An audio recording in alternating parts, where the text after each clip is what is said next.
The year is 2011 and this shot is a unicorn sighting in Nigerian pop music. In the early 2010s, the idea of a Nigerian pop star standing next to Snoop Dogg was a big deal.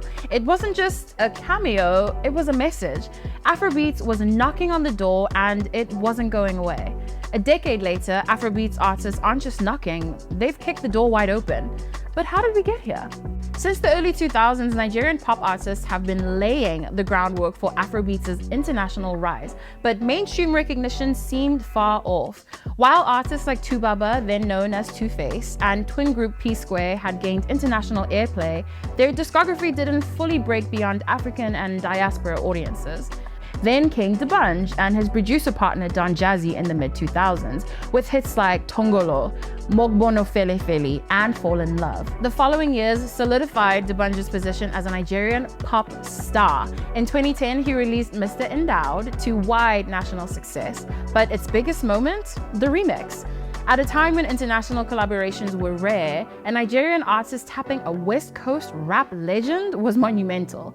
Snoop Dogg calling D'banj "my nephew from Nigeria" was not just a casual shout-out, it was a stamp of approval from one of hip-hop's biggest stars, a cultural cosign that signaled Afrobeats was gaining serious ground. Even you agree that it is one of the best US and African music collaborations in the last 15 years. 6 months later, D'banj released Oliver Twist, the infectious track that went on to be a huge hit in the UK the following year, debuting at number 9 on the official UK singles chart. Days after D'banj made his US live show debut to a sold-out crowd at New York's Irving Plaza, he spoke to OkayAfrica about the lack of a cultural bridge between Africa and the US at the time. There's nobody like that from Africa. There's no bridge, there's no Universal Africa, there's no Def Jam Africa.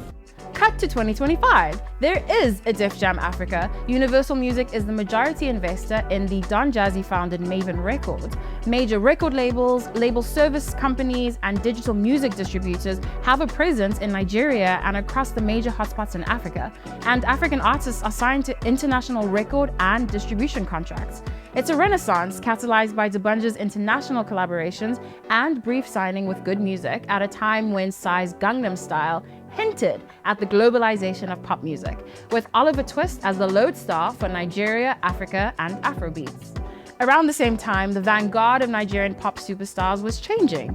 Davido's breakout smash, Damiduro, was the biggest thing out. Burna Boy's official debut single, Like to Party, earmarked him as a star. Tiwa Savage's Kele Kele Love and Love Me 3 Times gave Nigerians a new diva to root for.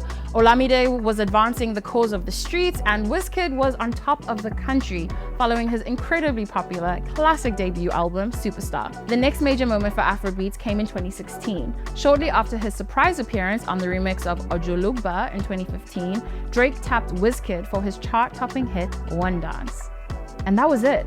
Afrobeats had arrived, but it would take a lot of effort for it to be reckoned with on an undeniable level. In 2018, Davido's Fall, released a year earlier and an instant hit across Africa, made its way to American audiences and was eventually certified gold in the US. That same year, Burna Boy's Yeah got a bump from coincidentally sharing the same title with a popular American rap album. The following year was undoubtedly the year of the African giant, but it also witnessed the breakouts of artists like Rema, Tems, and Fireboy, all of whom have contributed to the stateside popularity and global ascent of Afrobeats. In the 2020s, Afrobeats artists are selling out arenas, headlining festivals, and winning Grammys. They're sought-after collaborators for the world's biggest stars. This is what D'banj, along with artists like Tubaba, P-Square, R&B singer and former Wizkid mentor Banky W, and many more could only dream of. It's all coming true. We are the unicorns.